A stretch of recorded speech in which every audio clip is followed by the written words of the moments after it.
Shalom, God bless you so much. My name is Clovis Asuobi. The peace of the Lord be with you.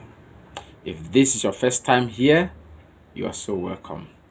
Well, we began a series on 10 plus habits that you need to let go before you enter the next year. These habits are so important. So if you have not watched the first video, you are now on the second one. Please go back on the link and watch on my comment section. You're going to see it, or check my video, the first one, you're going to watch it.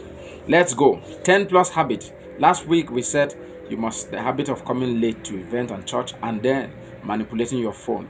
All right, what are the next habit? Please forgive me because I'm checking on my notes that I made for that. The next habit is the number 3 habit is poor giving. Poor offering.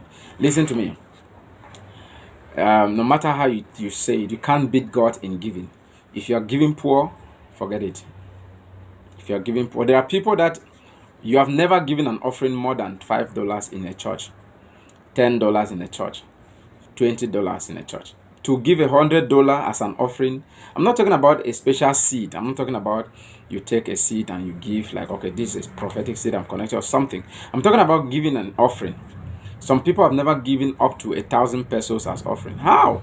1,000 pesos? They will die. The day they give that, something will happen to them. Those of you that are using francs, you have never given 10,000 francs as an offering.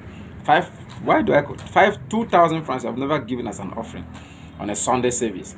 You like, if I give 5,000, they should be honoring me. Like, when I enter this church, they should say, hail the king of offering. You must change your perspective in giving. Your offering to church matters mightily. What you give to God really matters. You must. David says, God forbid that I give him something that doesn't cost me. Your offering is what it determines a lot. Far greater than your tithe. Your tithe rebukes the devourer. Your offering is what blesses and opens doors for you. Change your offering. Those of you that are giving 50 pesos, $1, $5 as offering, change it. You know, they just take an envelope and you just put in something, and then you're done. You're offering. You're giving to your friends. You're giving to your society. There are people that cannot give their friends good things. They only give their friends what they don't have use for. You only give a street person what you don't have use for. Change it. Sometimes when you see a beggar or someone that you feel led to give, why not remove something better and give the person? Each time you want to give somebody something that you really feel led to do, ask yourself this question. This thing I want to give this person, can it fit this person? Especially if you're giving somebody money. Can this money give this person food? Can this place food on the table? If it does, then you're on the point. But if it doesn't, you should increase it. Your giving will determine what comes in to you. So change it. Both giving to friends, giving to your parents, giving to family. You must change the habit of how you give so that you receive more. Don't expect too much when you're giving less. All right, let's go to the next point. The next thing you should do is, the next one, number 4, is picking and keeping offense and malice. Listen, one of the greatest things you must do for yourself this year is to stop picking malice and offense and keeping malice and offense. It won't help you. I will say this to you. A true believer, born of God, born of Christ, you have no right to keep malice and offense. You have no right. The price Jesus paid on the cross for you doesn't warrant you to keep malice and offense.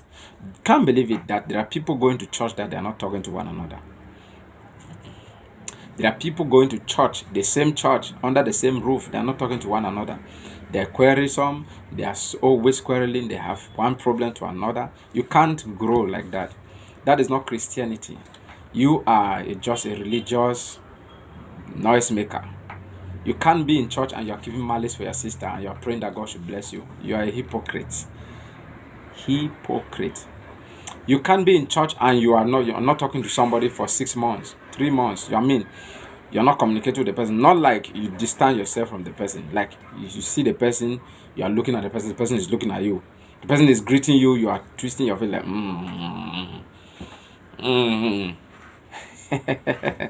Those are the things that will take you to hellfire.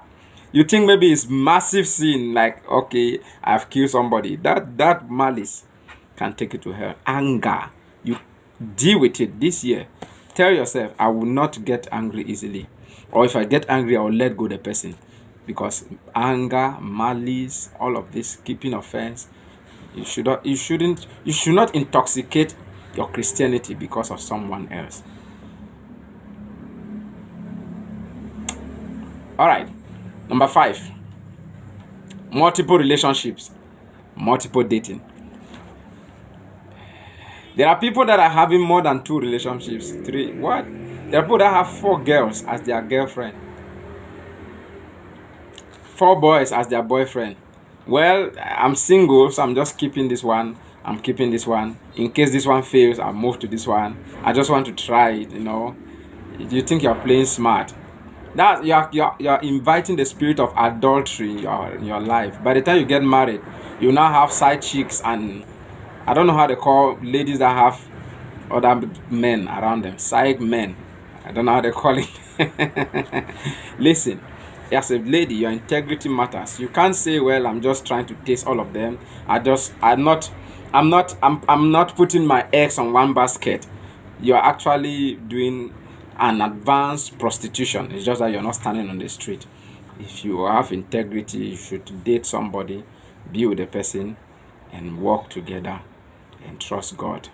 Multiple relationship will not help you.